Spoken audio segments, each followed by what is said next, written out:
할렐루야. 주님이 오늘도 우리와 함께 하십니다. 정말 감사할 일이 너무 많은데요, 하여튼 감사가 우리의 입에서 끊어지지 않기를 주님의 이름으로 축원드립니다. 우리 하나님 말씀 함께 보실 텐데요, 오늘 찾으실 말씀 로마서 8장 14절로부터 18절까지 말씀이 되겠습니다. 로마서 8장 14절로부터 18절까지 말씀 우리 다 같이 한 목소리로 공독해 올리겠습니다. 다 같이 봉독하겠습니다. 시작. 무릇 하나님의 영으로 인도함을 받는 사람은 곧 하나님의 아들이라. 너희는 다시 무소하는 종의 영을 받지 아니하고 양자의 영을 받았으므로 우리가 아빠 아버지라고 부르짖느니라. 성령이 친히 우리의 영과 더불어 우리가 하나님이 자녀인 것을 증언하시나니 자녀이면 또한 상속자 곧 하나님의 상속자요 그리스도와 함께한 상속자니 우리가 그와 함께 영광을 받기 위하여 고난도 함께 받아야 할 것이니라. 생각하건대 현재의 고난은 장차 우리에게 나타날 영광과 비교할 수 없도다. 아멘. 자, 우리 믿음의 선포하겠습니다.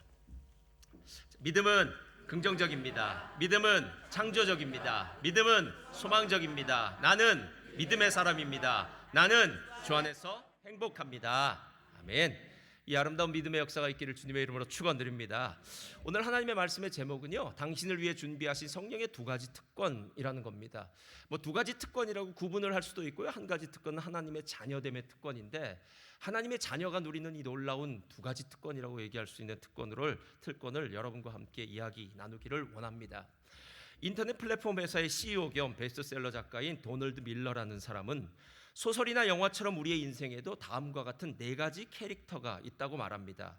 무기력에 빠져 멈춰버린 패배자 캐릭터가 있고요, 매사 부정적이고 화가 가득한 빌런 같은 캐릭터, 변화를 꿈꾸고 이루어내는 히어로, 그리고 히어로를 돕는 조력자라고 합니다. 사람들은 책을 읽거나 영화를 볼 때에 패배자를 향해선 동정하고요, 빌런을 향해서는 미워하고요, 히어로를 향해선 응원하고 조력자들을 향해선 존경합니다. 근데 실제로 이런 영화나 드라마에도 이렇게 네 가지 캐릭터가 있지만 우리 안에 우리의 인생에도 네 가지 캐릭터가 존재하면서, 네 가지 어떤 성품적인 부분이 존재하면서 우리의 삶을 이 네 가지 캐릭터가 이끌어 가더라라는 겁니다. 예를 들어 이렇습니다. 먼저 부당한 일을 당하면 잠시 우리는 패배자가 되어 나 자신을 불쌍하게 여긴다고 합니다. 이 일이 뜻대로 되지 않으면 빌런이 되어 복수를 꿈꾸기도 합니다. 어떤 때는 좋은 아이디어가 떠올라서 실행에 옮기고 싶을 땐 또 히어로가 되어 발벗고 나설 때도 있고요, 또 도와주어야 될 사람이 있으면 조력자가 되기도 합니다. 그러니까 우리 안에 네 가지 캐릭터가 어떻게 우리 안에서 역사하느냐에 따라서 우리는 패배자, 빌런, 아니면 히어로, 아니면 조력자, 이 네 가지 이름이 붙더라라는 겁니다.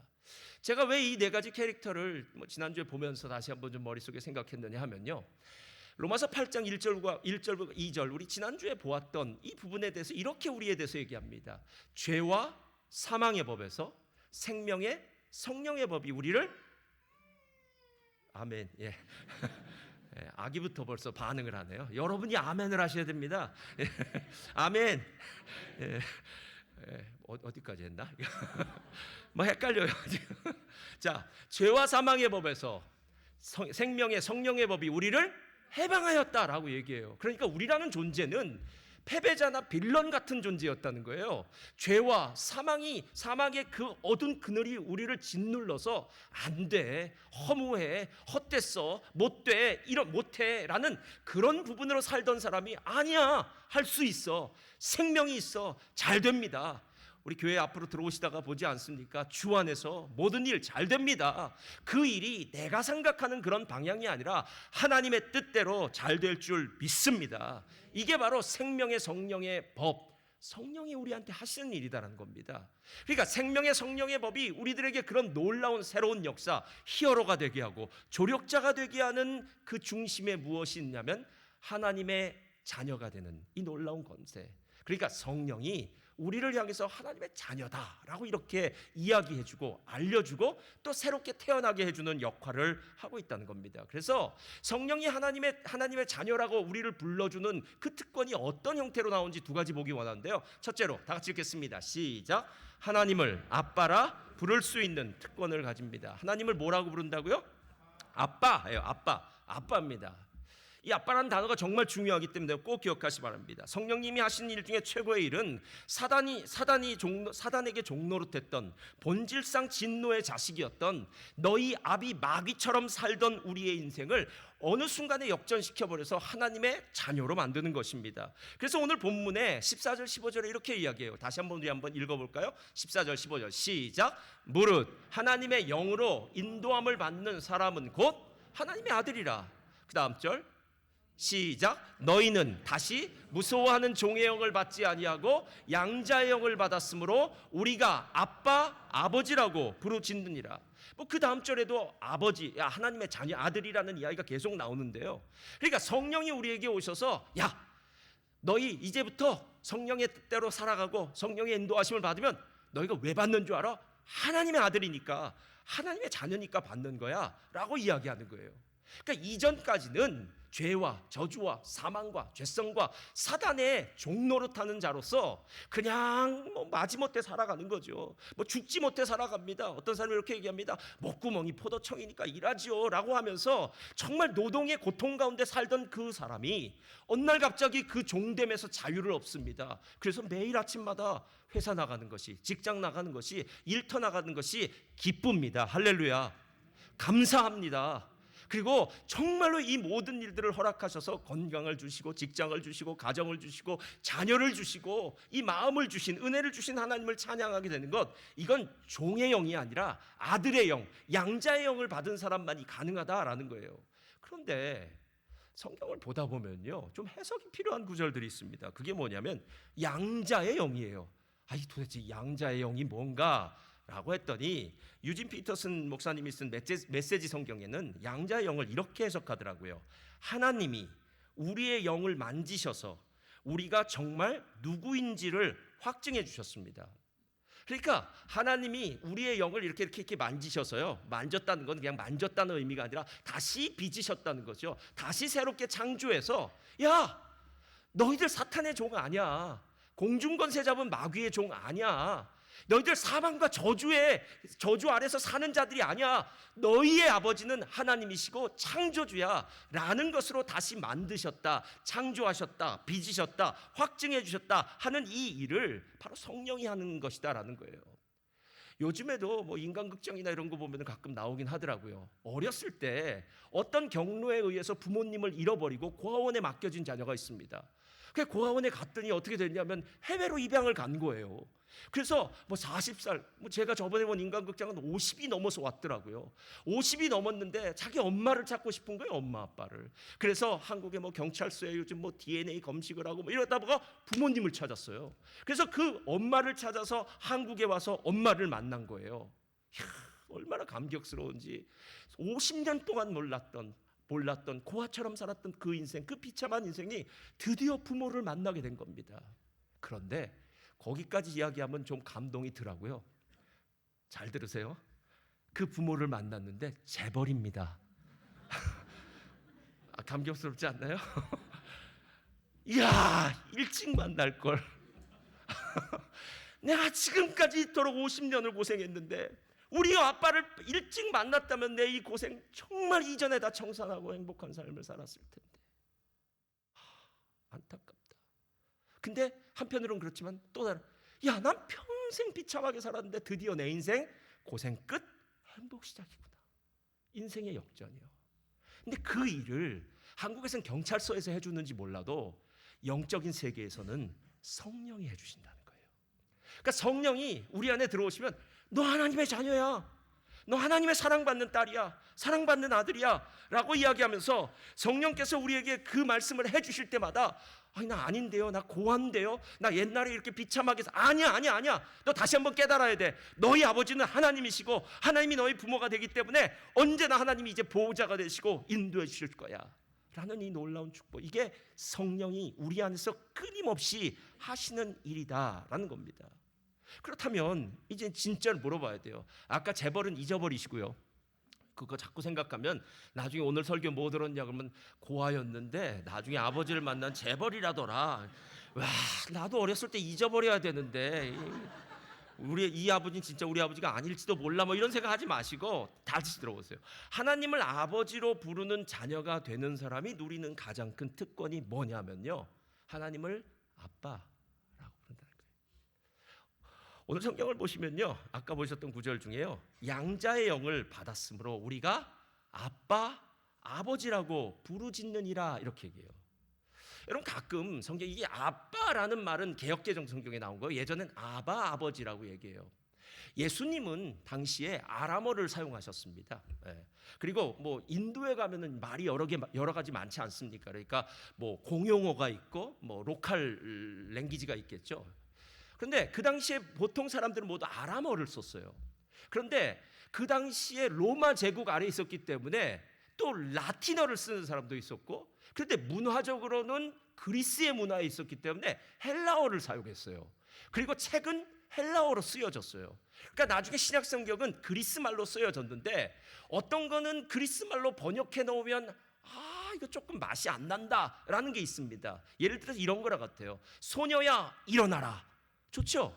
그러나 이것을 네 글자로 달리다 굼 이렇게 얘기해요.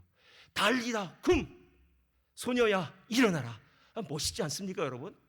왠지 가끔 영어 쓰는 것 같지 않아요? 한국말 쓰다가 중간에 영어 하나 쓰면 멋있어 보이는 것처럼 달리다 굼이라는 소리가 갑자기 탁 나오면 이게 뭐야? 라고 얘기해. 이건 번역하면 소녀야 일어나라는 말이다, 이렇게 가르쳐 주는 거예요. 엘리 엘리 라마 사막다니, 나의 아버지, 나의 하나님 어찌하여 나를 버리시나이까. 여러분, 나의 하나님 어찌하여 나를 버리시나이까 라는 그 문장보다 엘리 엘리 라마 사막다니, 그러니까 예수님이 진짜 십자가에서 아람어로 외쳤을 때는 그렇게 외쳤을 거라는 거예요. 그러니까 그 소리를 들으면서 예수님의 그 처절한 십자가의 고통이 더 느껴지는 거예요. 그래서 일부러 복음서의 기자들이 그렇게 아람어를 갖다가 쓰고 번역하고 해석한 부분이 있는데, 아바, 아버지도 마찬가지예요. 그래서 이건 아바, 아버지라고 해야 돼요. 아바는 아람어입니다. 그런데 우리말로 하면 아빠라는 말이 더 맞아요. 제가 아빠라는 말을 누가 쓰냐면요, 딸들은 나이가 들어도 아빠라고 해요. 근데 뭐 가끔 딸 중에 첫째 딸은 아주 커서 성숙해서 아버지라고 부르는 데 있지만, 딸은 아무리 나이가 들어도 아빠예요. 아빠예요. 아버님이라고 아닙니다. 아버님은 아니고 아빠예요. 그래서 왜 그럴까 했더니 아빠가 그만큼 친밀한 거예요. 어렸을 때부터 아빠의 보호 아래서 자랐고, 아빠는 나의 어쩌면 기둥과 같겠죠. 벽같이 나의 의지할 대상이었어서 아빠를 생각할 때마다 아버지는 너무 멀리 있는 것 같아서 아빠 뭐 50이 되건 60이 되건 70이 되건 80이 되건 그분은 내 아빠야 라고 이렇게 얘기하는 거예요. 제가 예전에 늦둥이를 낳은지, 우리 교회도 뭐 늦둥이 낳으신 분들이 있는데요, 늦둥이를 너무 차이가 늦게 낳은 거예요. 아들은 청년이에요. 이제 거의 결혼을 하는데 애는 6살이에요. 얼마나 이쁘겠습니까? 게다가 딸이에요. 그분이 그러더라고요. 아들은 안 보인다고. 안 보인다고. 안 보여요. 걔가 사라졌기 때문에 안 보이기도 하고 관심이 없기 때문에 안 보여요. 어디서 잘 살고 있겠죠? 이렇게 얘기해요. 그 딸은 틀려요. 그 집에 갔더니 그분이 저한테 이러더라고요. 목사님, 얘 안 자랐으면 좋겠어요. 안 자랐으면 좋겠어요. 6살째로 그냥 있었으면 좋겠다는 거예요. 너무 예쁘니까 이 딸 안 자랐으면 좋겠다고 얘기하더라고요. 여러분, 아빠의 마음이에요. 근데 그 딸이 유일하게 이 세상에서 아빠라고 부를 수 있는 사람은 그 사람밖에 없어요. 정말 교회에서 다른 아이들이, 놀이터에서 노는 아이들이 여러분이랑 해서 아빠라고 부르면 뭐라고 그러겠습니까? 남자분들이요. 아니야, 아빠 아니야, 아저씨야. 그럼 부인이 꼭 아저씨가 아니야, 할아버지야. 이렇게 또 그런 얘기 안 하셔도 돼요. 그냥 아저씨야 그러면 아저씨야라고 얘기하는 거. 왜? 아빠가 아니잖아요. 아빠가 아니잖아요. 아빠는 틀려요, 여러분. 아빠는 나와의 친밀한 관계를 통해서 언제 어디서나 아빠라는 이름이 들려질 때마다 아빠라는 존재가 내 옆에 없어도 내 마음 가운데 위로와 힘을 얻고, 아니 함께 있을 때 아빠라고 부르면 어디서든지 그 아빠가 나타나서 내 고통스럽고 힘든 이 모든 문제를 다 해결해 줄 것 같은 것. 그래서 아빠가 있는 인생과 아빠가 없는 인생은요, 천지차이입니다. 천지차이예요. 아빠가 있는 인생은요, 내가 잘못해도 별 상관없습니다. 부모와 자식과의 관계죠. 이 관계를 천륜이라고 해요. 인륜은 끊을 수 있지만 천륜은 끊을 수 없습니다. 하나님이 지어주신 거예요. 자녀가, 딸이, 아들이 아무리 잘못한다고 해도 부모는 자녀를 또 용서하고 또 용서합니다. 어떤 때는요, 자녀가 고통을 받으면요, 자녀가 지금 고통당하는 고통의 그 강도보다 아빠가, 그리고 부모가 받는 고통의 강도는 자녀와 비교할 수 없다라는 거예요. 이게 바로 아빠가 있는 가장 큰 특권이라는 거예요. 그래서 이 아버지라는 아빠라는 말이 언제 가장 먼저 등장했느냐 하면 주기도문입니다. 주기도문 시작해 볼까요? 시작. 하늘에 계신 우리 아버지요. 이 아버지가 아바예요. 근데 이 아바가 그 당시에는 논란이 많았습니다. 왜냐하면 예수님 이전에는 어느 누구도 기도할 때 하나님을 아빠라고 부른 적이 없기 때문에 그래요. 유대인들의 18번 기도라는 기도가 있어요. 18가지 기도라고 하는데 거기 보면 하나님은 존귀하신 분이십니다. 높으신 분이십니다. 거룩하신 분이십니다. 우리가 감히 범접할 수 없는 분입니다. 그래서 유대인들은 하나님의 이름을 직접 부르지도 않았습니다. 불경스러워서요. 그래서 우리는 여호와라고 하기도 야훼라고 하기도 하지만 그런지도 몰라요. 진짜 그 발음인지도 모릅니다. 그냥 자음으로 이렇게 써놓은 것밖에는 없어요. 그냥 쓰기는 했는데 한 번도 들어본 적이 없으니까 어떻게 이름을 부르는지도 몰라요. 근데 중요한 사실은 유대인들은 그렇게 두려워해서 불경스러워서 못 부르는 그 하나님을 향해서 우리는 아빠라고 부른다는 거예요. 여러분, 아빠라는 단어를 기도에 사용할 때 어떤 느낌이 드십니까? 여러분, 우리는 기도를 어렵게 생각해요. 기도의 수식어, 미사여고, 천지를 창조하시고 무소부재하시며 오늘도 살아 역사하셔서 우리들의 생사와 복을 주관하시고 태초부터 말세까지 이러면서 노아 홍수가 어떻통 쫙 얘기해서 중간에 보니까 사람들이 다 자고 있었답니다. 그래서 어디 갔냐 했더니 노아 홍수 때 다 떠내려갔다는 거예요. 아닙니다. 착각입니다. 그렇다고 해서 대표 기도를 하나님 아빠, 나 오늘 아침 먹었습니다. 우리 오늘 점심 먹게 해주시니 감사합니다. 이렇게는 아니겠죠. 이건 아니더라도 나의 개인적인 기도에서 아빠라는 대상을 향해서 부를 때, 아빠라고 부를 때 그때 우리의 기도는 내용이 달라져야 된다는 거예요. 하나님이 우리의 사정을 모르십니까? 하나님 만약에 모르신다면 하나님이 아니시죠. 억울하십니까? 답답하십니까? 힘드십니까? 여러분, 세상의 어느 곳에서도 풀을 수 없는 그것을 하나님은 하실 수 있잖아요. 문제보다, 대적보다 하나님은 크십니다. 다시 한번요. 문제보다, 대적보다 우리 하나님은 크십니다. 여러분, 이 사실을 알고 있음에도 불구하고 하나님에 대한 믿음이 없기 때문에 그 문제 들고 나가지 않는 것 아닙니까? 힘들고 어려울 때마다 그 문제를 들고 주님 앞에 나아가면 정말 무겁고 힘들어서 그 자리에서 넘어지고 쓰러져서 절망할 수밖에 없는 그 상황이라도 하나님 앞에 나오면 다시 힘 주시고 능력 주셔서 일어날 수 있게 하시는 것이고요. 일어나서 다시 한번 새로운 길을 걸어갈 수 있는 것, 이건 바로 하나님을 아빠라고 부르는 이 사실 때문에 가능하다라는 거예요. 예전에도 제가 얘기한 것 같네요. 파키스탄의 보수적인 무슬림 귀족 집안에서 태어난 빌키스 셰이크는 남편이 내무장관을 지난 사람이었답니다. 아주 명망 있는 귀족 집안이죠. 그런데 어느 날 이혼을 했습니다. 그러면서 곤고한 순간을 맞이합니다. 그리고 고향으로 내려갑니다. 은둔 생활을 하면서 이혼을 하고 고향에 왔으니까요. 은둔 생활을 하면서요.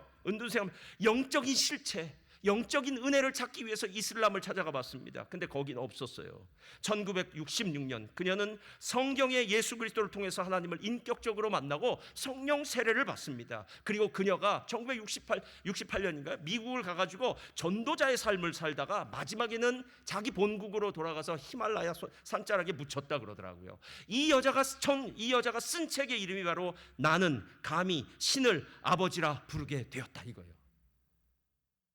여러분, 알라씨는 무섭습니다. 왜 이슬람이 그렇게 종교 생활을 잘하는 줄 아십니까? 알라신의 보복 때문에 그래요. 알라신은 두려운 신이에요. 감히 범접할 수 없는 신이에요. 함부로 어찌할 수 없는 신이에요. 근데 우리 하나님은 틀려요. 요한복음 3장 16절, 하나님이 세상을 이처럼 사랑하사 독생자를 주셨으니 이는 누구든지 저를 믿는 자마다 멸망치 않고 영생을 얻게 하려 하심이라. 여러분, 여기에 두렵고 무서운 신의 모습이 보입니까? 아니면 절망 가운데 고통 가운데 있는 우리를 위해서 하나님이 자기 아들을 내어 보내주시면서 하나님의 그 사랑을, 야, 내가 내 아들을 줄게, 내 아들을 너가 죽어야 될 그 자리에 너를 구원하기 위한 다리겠죠, 다리가 되게 내 아들을 내어줄게 하신 그 하나님을 볼 때마다 우리는 하나님 아빠가 생각나고 아빠의 친밀함이 아니면 도저히 이해할 수가 없다라는 거예요. 제가 알고 있는 어느 집안에 초등학교 6학년 남학생이 하나 있어요. 이 아이가 다른 사람이 보면 버릇없다 그러고요, 하나님의 측면으로 보면 이게 진짜 신앙이라고 생각해요. 얘가 아빠한테 슬슬 놀리면서 이렇게 말합니다. 아빠, 돈 있어? 그럼 나 과자 좀 사줘. 이렇게 얘기해요. 아주 뻔뻔스러워요. 당당하고. 그 다음에 조금 있다 이렇게 얘기해. 아빠, 나 밖에 나가서 축구하고 싶어. 나 놀고 싶어. 아빠, 나가자 그래요. 그럼 아빠는 마지못해서 그 아들 또 데리고 나가서 또 축구 차요. 그 아빠가 기쁨으로 나가는지 안 나가는지 묻지 마십시오. 그거는 그분의 마음이에요. 그런데 여러분, 세상 아빠도 그렇게 아빠라고 부를 때는 그렇게 친밀하게 다 해줘요. 하나님은요? 하나님 해주실까요? 안 할까요? 우리의 문제가 뭔지 아십니까? 하나님을 아빠라고 안 부르는 거예요. 아니, 아빠라고 부르기를 꺼리는 건, 나는 웬만하면 하나님은 주일날 교회에서만 만나고 일주일 동안 내가 살 땐 하나님 없었으면 좋겠습니다. 좀 저를 가만 내버려 두세요. 저 자유롭게 좀 살 테니까 하나님이 제 인생에 개입하시지 마세요. 제가 뭐 사업을 하다 사람을 만나다가 뭐 거짓말도 할 수 있고 뭐 이런 것도 있는데, 하나님 웬만하면 이런 더러운 세상 보지 마시고 교회에 계시다가 주일날 오면 저를 만나 주셔서 그때 제가 아빠라고 기도할게요, 이래요. 여러분, 하나님 아빠라고 부를 때 난 아빠와 함께 있고 싶어. 난 아빠와 함께 있는 게 최고야 라고 이야기하는 아이들과 똑같다는 거예요. 왜 하나님이, 예수님이 아이들과 같지 않으면 하나님의 나라에 들어갈 수 없다고 이제 알 것 같아요. 여러분, 하나님 아버지를 갈망하는 사람들이 하나님 나라에 가야 행복하겠죠? 웬만하면 하나님 아버지 보기 싫고, 아이고 교회 다니는 것도 힘들고, 하나님 아버지와 함께 동행하는 거, 아이고 뭐 이것도 해라 저것도 해라 힘들다고 생각하는데 천국에 어떻게 갑니까? 예배 시간도, 우리 교회는 그래도 예배 시간이 좀 길지만 한국 갔더니 예배 시간이 줄줄줄 줄어들어서 50분이면 끝나더라고요. 와, 짧으니까 뭐 좋긴 하던데, 하여튼 50분이면 끝나요. 막 설교도 15분, 20분에 끝나요. 그러니까 성도님들이 막 좋아해요, 막.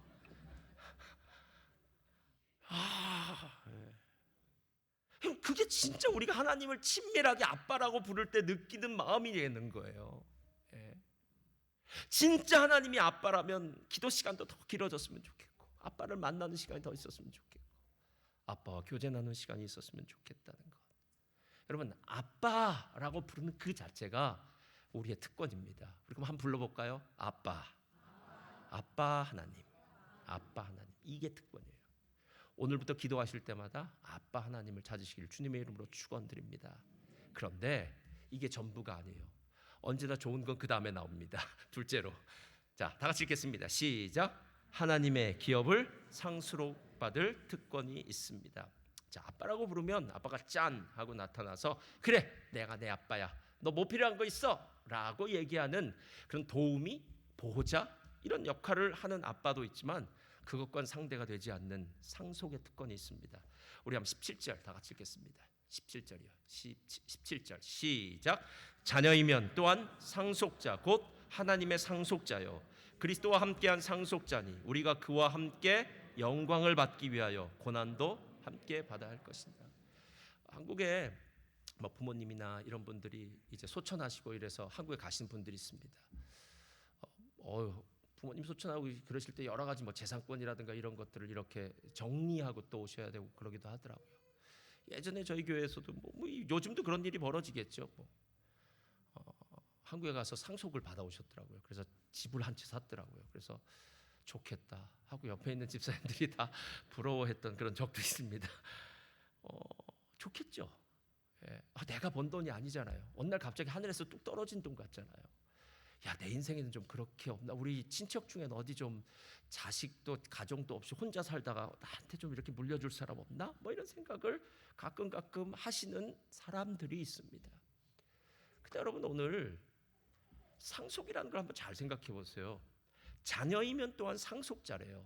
그런데 이 상속자가 그냥 상속자가 아니라 하나님의 상속자래요. 그런 걸 보면 이 땅에서 우리가 받는 어떤 것들이 아니라 하나님 나라와 하나님의 속성, 하나님의 성품과 연관되어진 것 같은 그런 느낌이 든다는 거예요. 근데 이 하나님의 나라가 도대체 얼마나 대단할까? 하나님이 갖고 있는 재산이 얼마나 많을까? 이걸 좀 한번 생각해 봐야 되는데, 제가 좋아하는 구절이 역대상 29장이거든요. 다윗이 솔로몬 죽기 전에 솔로몬에게 세 가지를 준비해요. 하나는 성전의 설계도를 준비하고, 두 번째는 솔로몬이라는 사람을 준비해요. 세 번째는 그 성전에 들어가는 모든 물품들, 건축 자재들을 다 준비해요. 그러고 난 다음에 그가 하나님에 대해서 얘기하는 부분이 있어요. 이렇게 얘기해요. 29장 11절 천천히 들어보세요. 여호와여, 위대하심과 권능과 영광과 승리와 위엄이 다 주께 속하였으니. 자, 여기서 말하는 위대하심, 권능, 영광, 승리, 위엄은 다 눈에 보이지 않는 거예요. 그렇죠? 그러니까 본래 가치 있는 것들은 눈에 안 보이는 경우가 많아요. 명예, 사랑, 존경, 이런 것들은 돈으로 환산할 수 없습니다. 여러분, 만약에 어떤 분이 여러분의 생명을 구해주셨어요. 그랬더니 그 사람이 한 100불짜리 바우처, 콜스 바우처를 딱 들고 와서 목숨 구해줘서 감사해요, 이 100불 받고 가세요, 이러면 여러분 뭐라고 하시겠어요? 화가 나죠? 아니, 그것도 감사하나요? 모르겠네요. 그건 사람 따르. 근데 저는 안 감사할 것 같아요. 내가 당신의 목숨을 구해준 게 겨우 이까지 100불도 귀중한 돈이고 큰 돈이긴 하지만, 이게 진짜 당신의 생명을 구원해준 값이라고요? 필요 없습니다. 나는 당신의 생명은 이 100불보다 1000불보다 10,000불보다 온 세상 천하보다 귀한 것이고, 나는 그것을 도와줬을 뿐입니다 라고 이야기한다는 거예요.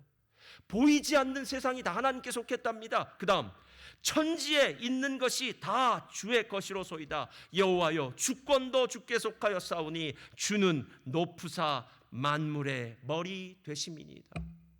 그러니까 하나님은 다 소유하고 있다는 거예요. 보이지 않는 것과 보이는 모든 것들을 소유합니다. 그래서 학개서를 보니까 금도 내 것이요 은도 내 것이다 라고 얘기해요. 이 땅에 속한 모든 것들은 여러분들, 저와 여러분 다 빌려 쓰는 겁니다.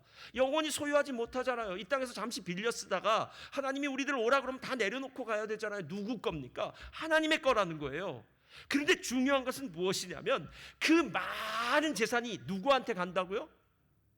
하나님의 아들, 저와 여러분. 저를 따라서 바랍니다. 나는 하나님의 아들입니다. 다시 할까요? 나는 하나님의 딸입니다. 다시 한번 할까요? 나는 하나님의 영광스러운 상속자입니다. 여러분, 이거 진짜 아세요? 우리 부모님은 우리에게 얼마 정도의 유산을 주실 수 있어요? 얼마쯤 될까요? 여러분 주변에 뭐 자녀들이 부모님으로부터 유산 받은 것 중에 얼만큼 받은 것을 최고로 보셨습니까? 1,000만 불은 없을 것 같아요. 그런데 하나님이 주시는 거는요, 상속은, 여러분의 부모님이 주시는 것은 세 발의 피예요. 아무것도 아닙니다. 아무것도 아니에요. 그래서 하나님의 상속자가 됐다는 사실이 진짜 내게 믿어지기 시작하면 세상에서 어리석게 살지 않습니다. 아이고, 돈이 없습니다. 문제가 생겼습니다. 뭐가 이렇게 힘든지 모르겠습니다. 인플레이션이 높이 됐답니다. 뭐가 이렇습니다. 여러분, 매일 그런 얘기하는 거 아니에요? 이 땅의 주인이 누구십니까? 하나님 아니십니까? 이게 믿음의 문제예요. 하나님의 상속자가 될까? 그걸 성령이 가르쳐 주신다고요. 그래서 성령 충만해야 되는 이유는, 성령이 충만하면 그게 느껴져요. 기뻐요. 없어도 감사해요. 남이 나보다 많은 것을 가지고 있고 누리는 것처럼 보여도 보이질 않아요. 나는 그냥 하나님이 보여지고 느껴지고 하나님 앞에 감사할 수 있는 사람이 된다는 겁니다. 할렐루야. 그럼 이건 성령으로 충만해야만 가능한 거예요. 성령의 인도하심을 받아야만 가능한 문제가 이 문제라는 거예요. 그런데 오늘 17절에 보면 앞에 부분만 나와야 되는데 그 다음에 말이 길어지면서 이상한 부분이 나와요. 자, 17절 다시 보겠습니다. 천천히 읽겠습니다. 다 같이 시작. 자녀이면 또한 상속자 곧, 자, 거기까지만 있으면 좋겠는데 그 다음 시작. 그리스도와, 이게 문제입니다. 왜냐하면 우리는 이거 나올 때마다 그럼 그렇지, 하나님이 나한테 다 주시는 게 아니라 나눠 가지라는구나 이렇게 얘기해요. 나눠 가지. 그리스도와 함께 한다는 건 그리스도와 나눠 가지는데, 그 다음에 또 머리 좋은 사람들은 몇 대 몇으로 나눠 갖느냐부터 벌써 생각해요. 제가 그래서 한국의 상속법을 살펴봤습니다. 한국의 상속법에는 세 가지가 있어요. 부모의 유언장의 유언에 따라서 상속하는 방법, 상속에서 분배하는 방법이에요. 그러니까 부모님이 이 모든 재산은 아무개에게 준다라고 하면 다 아무개 가는 거예요. 이건 법적으로 상속법이에요. 근데 두 번째가 있어요. 상속인들이 자유롭게 합의하여 상속하는 합의상속이라는 게 있대요. 그러니까 부모님이 어느 날 돌아가셨어요. 그랬더니 자녀들이 모였는데 다 잘 살아요. 막내 집안만 지금 좀 경제적으로 어려워요. 그랬더니 형제들이 이렇게 얘기해요. 아유, 형님, 뭐 동생, 야, 우린 이제 다 살만하지 않냐? 지금 어려운 동생 다 상속해라. 이걸 합의상속이라 그러는 거예요. 합의상속. 근데 세 번째가 있어요. 대개의 경우는 이제 합의상속이 안 되는 경우가 많습니다. 그때는 배우자는 50%, 그리고 아들과 딸은 그 나머지 것을 이제 분배해서 갖죠. 아들, 딸이 2명이 있다면 25%씩 나누어 갖게 됩니다. 여러분, 왜 이런 상속법이 필요할까요? 이유는 간단해요. 아버지의 재산이 제한적이기 때문에 그래요. 얼마가 있기 때문에 그래요. 그래서 서로 뭐 형제 난이라고 하지 않습니까? 예? 뭐 재벌들이 그 많은 재산이 있는데 이거 나누다 보면 형이 더 큰 기업을 가진 것 같아. 아니야, 내가 더 알짜 기업을 가진 것 같아. 왜 저 사람한테 돈을 더 줍니까? 더 못 줍니까? 그 좋던 형제 위에도 이 유산 앞에서 정말 서로 멱살 잡고 싸우고 얼굴 붉히는 일 많지 않습니까? 그 이유가 무엇입니까? 돈이 제한적이니까 그렇겠죠. 그런데 하나님이 우리들에게 물려주실 재산은 무한대입니다. 할렐루야. 그러니까 반을 나누건 안 나누건 상관이 없어요. 그러니까 오늘 그리스도와 함께 나눈다, 상속자가 되었다는 말은 하나님, 예수님과 내가 반반씩 50%씩 가진다는 말이 아니에요, 여러분. 그 말은 무슨 뜻이냐면 예수님이 첫 번째 상속자인데, 하나님이 첫 번째 상속자인 예수님이 이렇게 하니까 하나님이 기뻐하셔서 예수님한테 모든 걸 상속하셨어. 그러니까 너도 상속자의 롤 모델인 예수님 보면서 이렇게 살면 돼. 그러면 상속자가 될 수 있을 거야 라고 이야기해 주는 거예요. 예수님이 상속받은 거 한번 볼까요? 빌립보서 2장 9절 10절 다 같이 읽겠습니다. 시작. 이러므로 하나님이 높여 모든 이름 위에 뛰어난 이름을 주사 하늘에 있는 자들과 땅에 있는 자들과 땅 아래에 있는 자들로 모든 무릎을 꿇게 하시고. 여러분, 이름은 그 사람의 전부예요. 이런 거랑 똑같아요. 만약에 우리 가족이 있다면, 뭐 제 처가 저랑 같이 안 가고요, 어느 집사님 집에 가서, 또 믿음이 좋은 집사님이어야 됩니다. 이런 말 들으려면. 이건 되게 예화입니다. 또 진짜 아니니까 걱정하지 마시고요. 제 처한테 가서 이렇게, 목사님이, 제 남편이 100불만 집사님한테 빌려달라고 하더라고요. 이런 빌려줄까요? 안 빌려줄까요? 빌려주죠. 저는 같이 가지도 않았어요. 근데 제 이름을 팔고 그렇게 빌릴 수 있다는 거예요. 뭐 그런 일은 없겠지만.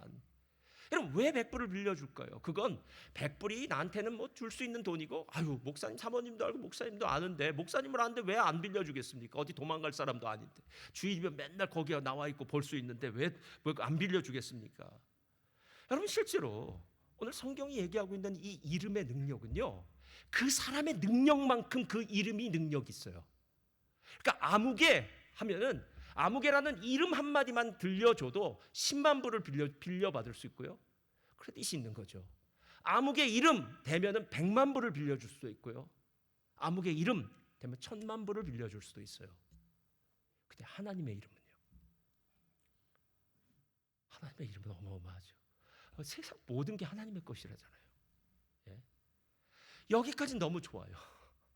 그럼 예수님이 이 상속자가 되기 위해서 하신 일 한번 볼까요? 그 앞에 절입니다. 6절부터 다 같이 읽겠습니다. 시작. 그는 근본 하나님의 본체시나 하나님과 동등됨을 취할 것으로 여기지 아니하시고 오히려 자기를 비워 종의 형체를 가지사 사람들과 같이 되셨고 사람의 모양으로 나타나사 자기를 낮추시고 죽기까지 복종하셨으니, 곧 예수님이 하신 일이 두 가지가 있어요. 하나는 낮아짐, 하나는 십자가의 죽으심. 그러면 그렇지, 하나님이 그 좋은 재산을 그냥 물려주지 않을 거라고 생각했었는데 아니나 다를까, 낮아지고 죽어야만 준다는 것이구나 라는 걸 알아요. 여러분, 오늘 우리가 로마서 8장에 읽었던, 아직 마지막 절에 읽었던 구절인데요, 생각컨대 현재의 그 절 17절 하나 자녀이면 또한 상속자 하나님의 상속자요 그리스도와 함께한 상속자니 우리가 그와 함께 무엇을 받기 위해서요? 영광을 받기 위하여 고난도 함께 받아야 될 것이라. 이게 좀 잘 생각해 봐야 돼요. 하나님이 바보가 아닌 이상, 뭐 이런 참 불경한 말인데요. 하나님이 정말 진짜 지혜로우시다면요, 하나님의 그 큰 기업을 누구한테 줄 때 능력 없는 사람한테 그걸 주겠어요, 하나님이?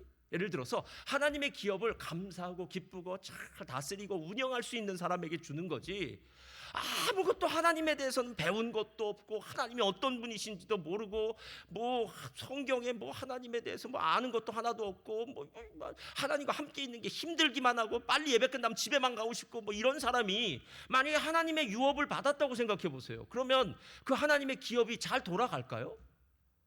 하나님이 진짜 좋으신 아버지라면, 진짜 좋은 아빠라면은, 내 아들이 상속자라면, 내 딸이 상속자라면 상속자의 이름에 걸맞는 제왕 수업을 할 거 아니에요. 예? 마치 이건희 회장이 이재용 씨를 훈련시키는 거 아닙니까? 너는 이렇게 중학교, 뭐 초등학교를 나오고 중학교를 나오고 대학교는 뭐 어디를 가야 되고 그 다음엔 유학을 가야 되고 어디 가서 MBA를 해야 되고 그 다음엔 어느 기업에 들어가서 말단 사원부터 있어야 되고 그 다음부터는 어느 계열사를 다녀야 되고 그 다음에 이래야 되고 저래야 되고 다 계획된 거 아닙니까, 여러분?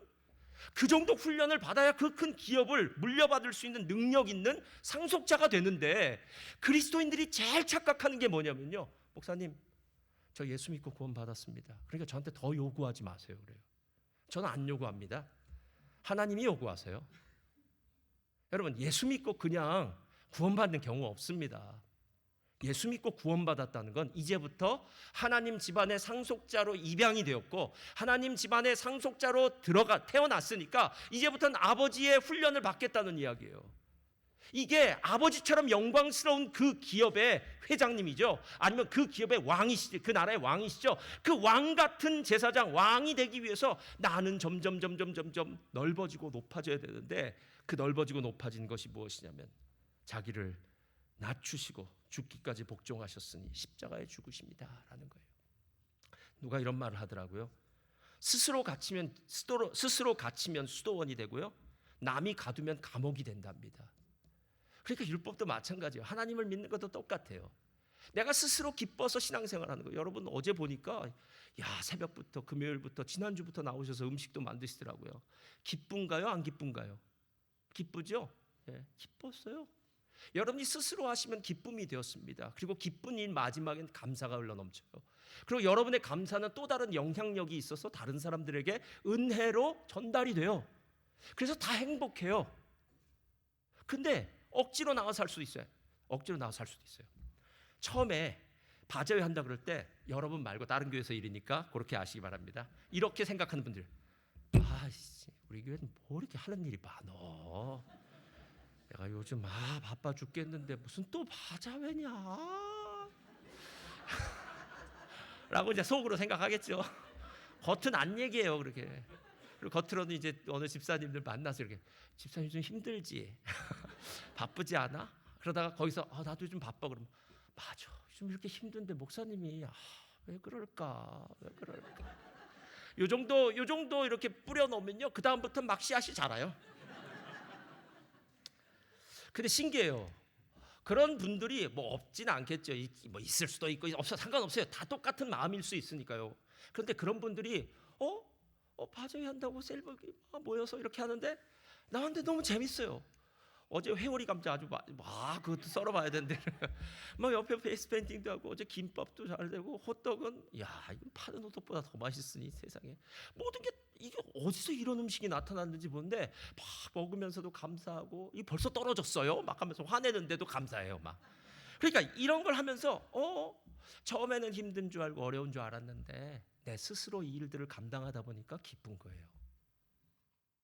그래서 오늘 스스로 갇히면 수도원이 되고 남이 가두면 감옥이 되는데, 교회 일은 감옥에서 죄수의 생활을 하는 게 아니라 수도원에서 하나님을 찬양하고 하나님을 만나는 삶을 사는 거예요. 그래서 행복한 겁니다, 여러분. 상속자가 되는 것이 그렇게 쉽지는 않습니다. 그러나 이 상속자가 돼야 되지 않겠습니까? 하나님이 우리를 부르셨을 때 계획이 있으실 거 아니에요. 이렇게 대충 살다가 갈 건 아니지 않습니까? 예? 여러분이 만약에 어느 교회에 담임 목사님을 청빙했다고 한번 생각해 보세요. 지난번에 이 교회도 그랬는데 뭐 다른 교회도 똑같아요. 청빙하기 전에 먼저 청빙 요건들을 알려놓습니다. 4년제 뭐 대학 출신, 그다음에 신대원 출신, 그다음에 목사님 어떤 경력 출신, 나이는 몇 살이면 좋겠고, 뭔 어떠면 좋겠고. 여러분 왜 요건들을 갖다 붙이십니까? 이유는 간단해요. 우리가 원하는 이 목사님이 우리를 열심히 이끌어 주셔서 하나님의 아름다운 나라를 만들었으면 좋겠습니다. 할렐루야. 이거 아닙니까, 여러분? 하나님이 우리를 향해서 똑같이 그랬다는 거예요.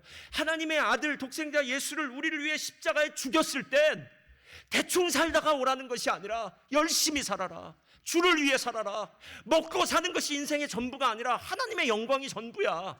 무엇을 위해서 살래? 하나님이 이 얘기하고 계신데 우리는 살다 보면 세상 가운데 그냥 살다가 뭐 이런저런 도대체 무엇 때문에 고난을 받고 있냐는 거예요. 하나님의 영광 위해서 고난 받나요? 주의 이름을 증거하다 받는 고난인가요? 아니면 내가 이것도 잘못하고 저것도 잘못하고 아유 내가 그때 주님을 잘 믿지 못해서 당하는 고난 같습니다. 뭐 이렇게 얘기하십니까, 여러분? 여러분 신앙은 커지는 겁니다. 일을 하는 게 아니에요. 박영선 목사님이 이 얘기 예화를 들었는데 제가 정말 가슴에 와닿아서 너무너무 뭐 이 예화를 듣다가 가슴에 눈물이 나서 울었어요. 제가 이렇게 말씀하세요. 보통 두 사람, 뭐 부부가 될 수도 있고 두 사람이 이렇게 서로 싸운답니다. 교회건 어떤 공동체건 서로 싸운답니다. 싸우면 옆에 어른이 한 명 있대요. 그럼 이 어른이 이쪽 사람을 불러다가 이렇게 얘기합니다. 그래 무슨 일이야? 그럼 이래서 그랬어요. 그럼 네 말도 맞다 이렇게 얘기해 준대요. 그 또 어른이 황희정승도 아니고 하여튼 이쪽에 찾아가서 무슨 말이야? 그럼 아유 그래 네 말도 맞아 네가 참아 이런대요. 그러면 헤어지려고 하던 두 사람이 다시 살게 된대요. 만나게 된대요. 그러면서 이렇게 얘기를 한다고 합니다. 야 내가 그 어른 보고 참는 거야 이렇게 얘기한대요. 이게 그리스도인이에요. 우리가 가는 곳마다 그 사람 때문에 찾는 거예요. 문제는 있죠. 교회마다 문제가 없는 곳이 없고 인생마다 문제 없는 인생이 어디 있습니까? 살다 보면은 절망과 낙담과 고통 가운데 있죠. 그런데 그 어른 보고 참는 거예요. 믿음의 사람이요. 그러니까 하나님께서 상속자로 훈련시키고 크게 만든 낮아지고 십자가에 죽기까지 한 예수님 닮은 그 사람이 어른이 되어서 두 사람 붙이는 거예요. 그래서 그 어른이 있는 교회는 행복한 교회라는 거예요. 근데 그 다음 말이 압권이에요. 그럼 그 어른이 조금 있다가는 돌아가시든지 없어질 거 아니에요. 그럼 이렇게 된대요. 그 어른이 없어지고 나면 좀 전까지 싸우던 두 사람 중에 한 사람이 또 어른이 된대요. 그래서 옆에 사람들을 또 이렇게 들어주고 이렇게 한답니다. 그래서 사람들이 또 얘기한대요. 그래 우리가 그 어르신 얼굴 보고 참지라고 얘기하면서 시간을 보낸다고 합니다. 여러분 상속자가 된다는 말이 단순히 뭐 대단한 어떤 것이 된다고 생각하지 마시고요. 예수님 닮은 사람이 되는 거예요. 그러면 그냥 상속은 나중에 다 받습니다. 이미 받았고 나중에 다 받습니다. 대신 내가 지금 예수님 같은 사람이 되느냐 안 되느냐가 실은 우리의 관건이에요. 그러니까 우리가 싸워야 될 것은 혈과 육의 싸움이 아니라 공주의 권세 잡은 사단, 어찌하든지 내가 예수님 안 닮게 하려고 만드는 사단, 내 안에 있는 죄성이 끊임없이 잡초처럼 솟아날 때마다 다 깎아버리고 잡초약 뿌리고 나는 하나님만 사랑해, 하나님 성령님께서 말씀하시는 하나님의 자녀입니다, 감사합니다, 찬양합니다, 이 말로 다시 한번 기도하면서 하나님의 이름을 높이는 것, 이것이 바로 상속자가 예수님을 닮은 그리스도와 함께 상속하는 사람들의 모습이다라는 거예요.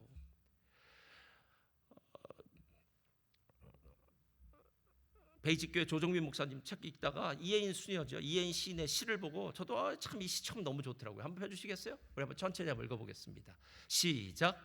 내 속에 사랑이 없었기 때문입니다. 그 다음 시작. 내 마음이 메마를 때면 나는 늘 남을 보았습니다. 남이 나를 메마르게 하는 줄 알았기 때문입니다. 그러나 이제 보니 메마르고 차가운 것은 남 때문이 아니라 내 속에 사랑이 없었기 때문입니다. 내 마음이 불안할 때면 나는 늘 남을 보았습니다. 남이 나를 불안하게 하는 줄 알았기 때문입니다. 그러나 이제 보니 내가 불안하고 답답한 것은 남 때문이 아니라 내 속에 사랑이 없었기 때문입니다. 나에게 일어나는 모든 부정적인 일들이 남 때문이 아니라 내 마음에 사랑이 없었기 때문이라는 것을 알게 된 오늘, 나는 마음밭에 사랑이라는 이름의 씨앗 하나를 떨어뜨려 봅니다. 이 사랑이라는 이름의 씨앗이 다른 말로는 복음이고요, 다른 말로는 예수고요. 그리고 이 사랑이라는 씨앗을 우리의 마음에 떨어뜨려 주시는 분은 내가 떨어뜨리는 게 아니라 성령이 하시는 일이에요. 성령이 뭐라고 하는지 아십니까? 너 하나님의 자녀야. 낙심하지 마. 쫄지 마. 힘들어하지 마. 절망하지 마. 너 하나님의 자녀야. 예? 야, 너 그 정도 가지고 낙심할래? 내가 너를 향해서 기대하는 것은 상상할 수 없어. 오늘 매일 성경 아닙니까? 그냥 걷는 것도 피곤하면 말과 어떻게 경주를 하겠네요. 자, 말과 경주를 한답니다, 여러분. 하나님 믿는 것이 무엇이라고 생각하십니까? 결국은 우리 모두는 다 각자가 하나님 앞에 서야 돼요.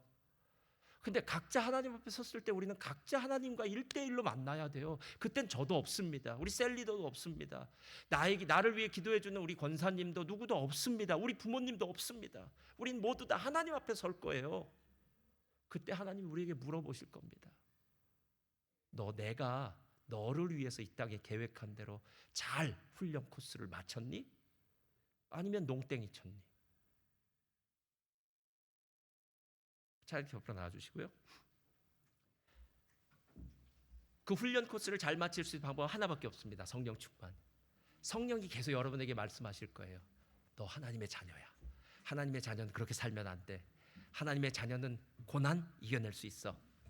생각하건대 현재 고난은 장차 우리에게 나타날 영광과 비교할 수 없다라고 한 말은, 고난이 얼마나 하나님의 변장한 축복인지 고난 당할 때마다 맞아요. 하나님, 이 고난을 통해서 내가 변화됐고요, 이 고난을 통해서 내가 더 깊어졌고요, 고난의 풀무불을 통해서 내가 연단받고 더 훌륭한 사람이 되었어요 라고 이야기하는 부분입니다. 욥이 될 수 있었던 이유는 이유 없는 고난을 당했기 때문에 그래요. 우리도 마찬가지입니다. 저와 여러분의 삶 가운데 성령님이 우리를 자녀라고 말씀해 주시는, 끊임없이 여러분의 귀에 대고 속삭이는 그 말씀 꼭 잊지 마시고요, 여러분 성령님이 말씀하실 때마다 저를 따라하시기 바랍니다. 하나님, 아빠, 감사합니다. 이 말밖에 없습니다. 우리 함께 찬양 드리시겠습니다.